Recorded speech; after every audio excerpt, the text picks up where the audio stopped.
Todos estamos a la expectativa de que llegue la vacuna para el COVID. Pero, ¿tú ya tienes en casa tu vacuna para tus finanzas? En este video te voy a platicar cuáles son los elementos que tiene que tener tu vacuna.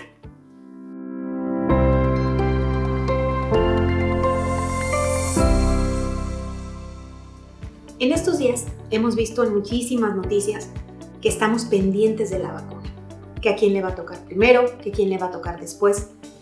Y estamos muy pendientes porque ya sufrimos, ya vivimos los estragos que nos trajo esta enfermedad.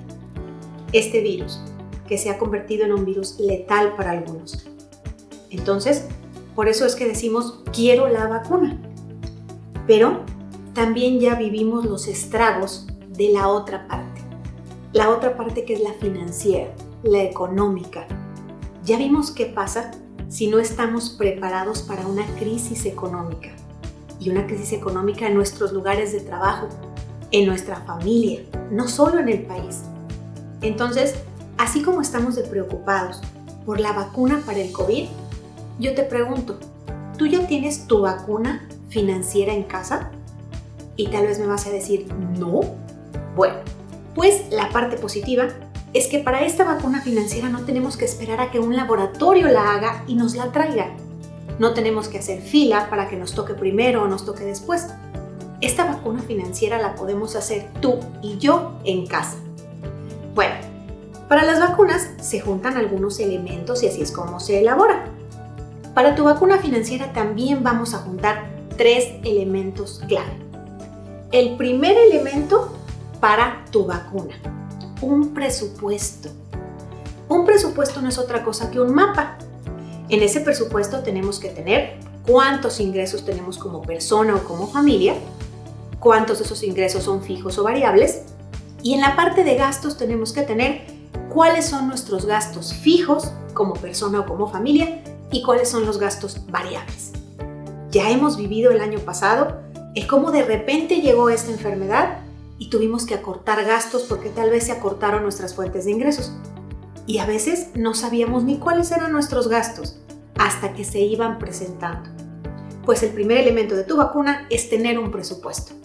Inicia ya este año con ese primer elemento de tu vacuna, un presupuesto. Siéntate con la familia, pon en una hoja cuáles son los ingresos que aportan a la familia o la casa, si es una sola persona, 2 o 3, cuáles son fijos, cuáles son variables, y apunta también cuáles son los gastos indispensables y aquellos que son variables. Recuerda que es en los gastos variables donde puedes hacer algunos recortes y estar listo en caso de que se presente una contingencia o se agrave la que estamos viviendo. El segundo elemento de esta vacuna financiera es el fondo de emergencias. ¿Qué fue lo que pasó el año pasado cuando de repente se recortaron tus fuentes de ingresos? Cuando tuviste que decir, tomo de los ahorros, ¿y si no tengo? ¿Y si no tenías fondo de emergencias? Hubo que recurrir al endeudamiento. Bueno, pues ese es el segundo elemento de la vacuna, el fondo de emergencias. Y sé que muchos decimos, pero es que Alice, en este momento no puedo ahorrar. ¿Cómo voy a empezar a ahorrar para hacer mi fondo de emergencias? Pues te voy a dar un tip. A veces no se necesita primero ganar más, se necesita recortar un poquito el gasto para ir formando el fondo de emergencias. Recuerda que el primer elemento, ¿qué fue? Pues fue el presupuesto. Entonces, dentro de los gastos variables tú puedes encontrar cuál es ese gasto hormiga que más te hace que gastes cada día o cada semana. Te voy a poner mi ejemplo. En mi caso es el café. Entonces, yo decidí que voy a recortar un café a la semana de los 3 o 4 que me tomo cada semana. Ese café que voy a recortar representa para mí entre 20 y 80 pesos.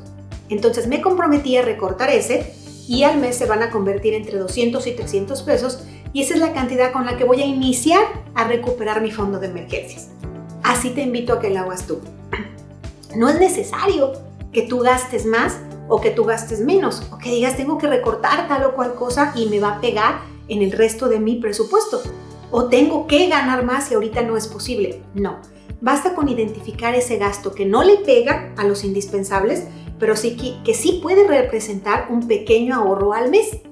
Ese es el inicio de tu fondo de emergencias y es el segundo elemento de tu vacuna para tus finanzas. Y el tercer elemento, que es algo muy importante y a veces no pensamos en él, es en crear una segunda fuente de ingresos. ¿Qué hubiera pasado el año que acaba de terminar si de repente se vieran por ahí mermados tus ingresos, pero dices, yo tengo una segunda fuente de ingresos que hace que no tenga que caer en el endeudamiento? Y esa segunda fuente de ingresos puede ser algo que hagas desde casa o algo que hagas el fin de semana o en ocasiones especiales. Un ejemplo de ocasiones especiales es una chica que es cliente mío y que ha decidido en estos meses de cuarentena aprender a maquillar para novias o para eventos especiales. Entonces ella decide tener su trabajo normal entre semana, pero los fines de semana se va a dedicar a hacer maquillaje especial para eventos, fiestas o bodas. ¿Te imaginas? Eso ya es una segunda fuente de ingresos. Pues ese es el tercer elemento de tu vacuna. Empieza a pensar qué cosas puedes aprender a hacer desde casa, ayudar a los vecinos, para que pueda generarte aunque sea un pequeñito ingreso extra y te ayude para cubrir deudas, para fondo de emergencias o para bien simplemente invertir. Créeme que esos tres elementos te van a hacer que tú sientas tranquilidad, seguridad y libertad. Y esos tres elementos van a ir formando ese escudo, esa vacuna que hoy tanto hablamos que es del COVID, pues esta vacuna va a ser para tus finanzas. Recuerda también que algo que refuerza tu sistema inmunológico para hacerle frente a los problemas de dinero es la educación financiera. Por ello, te invito a que sigas aprendiendo conmigo finanzas, no solo aquí en el canal de YouTube, sino en las otras redes sociales, que en Facebook e Instagram me encuentras como @el lado fácil de las finanzas y en Spotify como que te caiga el 20.